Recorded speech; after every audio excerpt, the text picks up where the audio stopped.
नमस्कार शेतकरी बांधवांनो, आता मात्र शेतकऱ्यांची लॉटरी लागणार याचे मुख्य कारण म्हणजे राज्य सरकारकडून शेतकऱ्यांसाठी एक विशिष्ट ॲप लॉन्च केला जाणार आहे आणि या ॲपच्या माध्यमातून जे शेतकरी बांधव विविध योजनेपासून वंचित राहत आहेत किंवा त्यांना लाभ घेण्यासाठी अडचणी निर्माण होत आहेत, हे सर्व अडचणी सोडवण्यासाठी फार्मर ॲप दिला जाणार आहे किंवा हा फार्मर ॲप राज्य सरकारच्या माध्यमातून येणार आहे, लॉन्च केला जाणार आहे।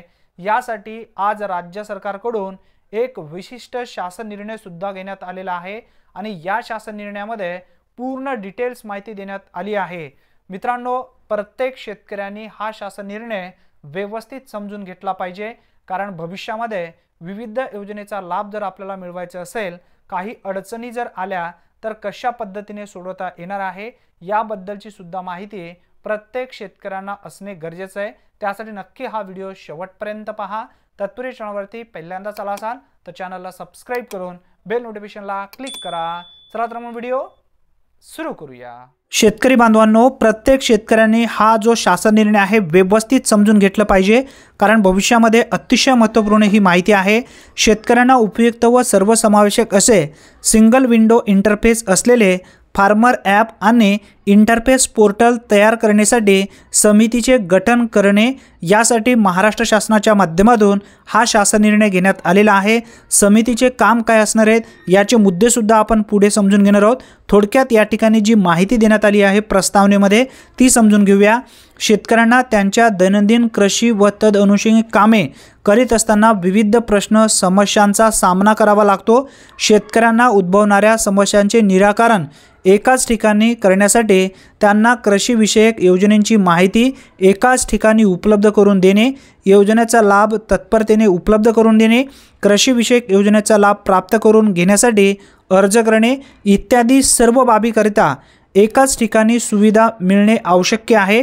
त्यासाठी शेतकऱ्यांना उपयुक्त सर्वसमावेशक असे कृत्रिम तंत्रज्ञान आर्टिफिशियल इंटेलिजन्स म्हणजे AI आधारित सिंगल विंडो इंटरफेस असलेले फार्मर ॲप आणि इंटरफेस पोर्टल तयार करण्यासाठी समितीची स्थापना करण्याचे विचाराधीन होते।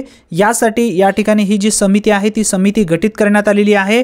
आता या समितीचे जे काम आहेत ते काय आहेत, एक एक मुद्दे आपण या ठिकाणी समजून घेऊया। यामध्ये जे प्रकल्प आहेत, ज्या प्रकल्पाअंतर्गत ज्या विविध योजना राबवल्या जात आहेत त्या योजनेचा लाभ आपल्याला तात्काळ कशा पद्धतीने घेता येईल किंवा एखाद्या योजनेचा लाभ घेण्यासाठी काही अडचणी आल्यास त्या अडचणी कशा पद्धतीने सोडवता येईल यासाठी ही समिती काम करणार आहे। यामधला बघा पहिला मुद्दा या ठिकाणी सांगण्यात आलेला आहे, शेतकऱ्यांना कृषी विभागामार्फत उपलब्ध करून देण्यात येणाऱ्या योजनेची सविस्तर माहिती प्राप्त करून घेणे। त्यानंतर दुसरा पॉईंट आहे यामधला, शेतकऱ्यांना कृषी विभागामार्फत विविध योजनेअंतर्गत देण्यात येणाऱ्या घटकांची अथवा बाबींची अथवा लाभांची माहिती प्राप्त करून घेणे। त्यानंतर तिसरा पॉईंट आहे यामध्ये सांगण्यात आलेला तो म्हणजे शेतकऱ्यांच्या समस्यांचे निराकरण करण्यासाठी अस्तित्वात असलेली तक्रार निवारण आणि सल्लागार यंत्रणा प्रणाली यांचा अभ्यास करणे। त्यानंतर चौथा पॉईंट आहे, शेतकऱ्यांच्या कृषीमध्ये येणाऱ्या अडचणीचे तात्काळ निवारण करण्यासाठी तयार करावयाच्या डिजिटल प्लॅटफॉर्मची इंटरफेस आखणी करणे।